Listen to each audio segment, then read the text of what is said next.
connais Erin pour Comment Art Oratoire. You have stolen my dream. Jamais je ne trahirai la mémoire de mes ancêtres. Ça fait tellement longtemps. iPhone. Aucun de mes textes n'a entraîné la mort de quiconque. Je ne vous laisserai pas m'accuser de quoi que ce soit. Que ça vous plaise ou non, c'est irréversible. Bonjour à tous et à toutes, j'espère que vous allez bien.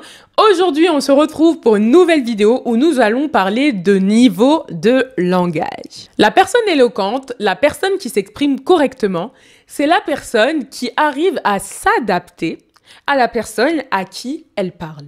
On peut avoir des habitudes en art oratoire qu'on va devoir gommer en fonction de la personne avec laquelle on s'exprime. Je pense qu'on est tous d'accord sur le fait qu'on ne s'exprime pas de la même manière en fonction du fait que nous parlions à nos amis, à nos parents, à nos supérieurs hiérarchiques au sein d'une entreprise par exemple, ou à un inconnu.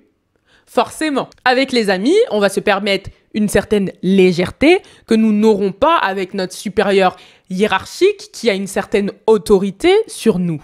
Tout ça, ça se définit donc par les niveaux de langage ou registres de langue, appelez ça comme vous voulez, quelque chose qu'on a tous déjà appris à l'école, mais que je souhaitais rappeler. Avant d'entrer dans le vif du sujet de cette vidéo, n'hésitez pas à télécharger notre livret gratuit pour apprendre à écrire le pitch de votre entreprise, mais surtout, n'oubliez pas de nous suivre sur nos divers réseaux sociaux où vous trouverez énormément de contenus et de conseils qui peuvent vous aider à améliorer votre prise de parole en public.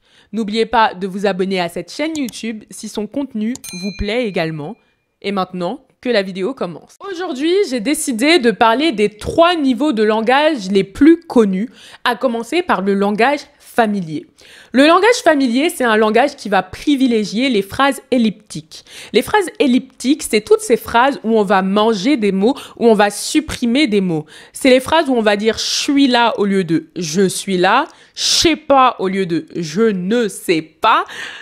En gros, des choses qu'on dit tout le temps dans la vie privée. Il n'y a pas de mal à ça, mais simplement, ça doit rester dans un contexte familier. Un contexte dans lequel on est avec des personnes qui nous connaissent et où l'enjeu, forcément, n'est pas grandiose. Malheureusement, certaines personnes n'arrivent pas à faire ce switch-là et ont tendance à utiliser un jargon familier, un niveau de langue familier avec des personnes qu'ils ne connaissent pas, des supérieurs hiérarchiques ou des personnes de toutes les manières avec lesquelles ils ne devraient pas parler comme ça, tout simplement parce que ce ne sont pas des amis. Par conséquent, il est vraiment important qu'à chaque fois que vous parliez à une personne, vous vous demandiez toujours « Qui ai-je en face de moi? Est-ce que je la vouvoie? Est-ce que je la tutoie?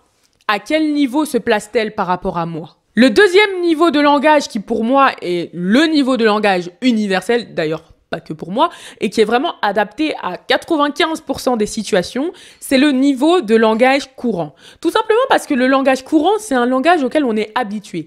C'est le langage avec lequel on parle constamment. Je m'exprime dans un langage courant avec vous. Une personne qui a l'habitude de s'exprimer en langage familier ou une personne qui a l'habitude de s'exprimer en langage soutenu comprendra le langage courant parce que c'est le langage de base. C'est la norme. Lorsque vous faites des discours, lorsque vous avez des prises de parole en public, lorsque vous avez un entretien important, parlez et exprimez-vous dans un langage courant. Troisième niveau de langage que vous pouvez employer mais que je ne vous conseille pas vraiment, le niveau de langage soutenu. Pourquoi le langage soutenu ne devrait pas tout le temps être utilisé? Tout simplement parce qu'en réalité, personne ne parle à 100% dans un langage soutenu.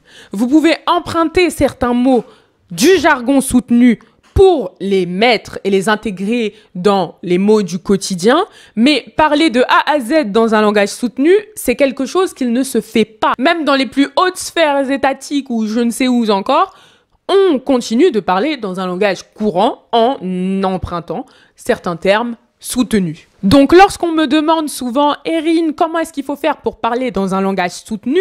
En fait, là n'est pas la question. La question, c'est pas comment parler dans un langage soutenu, mais plutôt comment améliorer son niveau de langage. Et améliorer son niveau de langage ne veut pas dire aller vers le soutenu forcément. Voilà tout. J'espère sincèrement que cette vidéo vous aura plu. N'hésitez pas à nous suivre sur nos réseaux sociaux. ou à télécharger notre livret gratuit si ça n'a pas encore été fait pour obtenir quelques conseils supplémentaires sur la prise de parole en public, mais surtout pour apprendre à rédiger le pitch de votre entreprise. En attendant, nous, on se retrouve prochainement pour une nouvelle vidéo.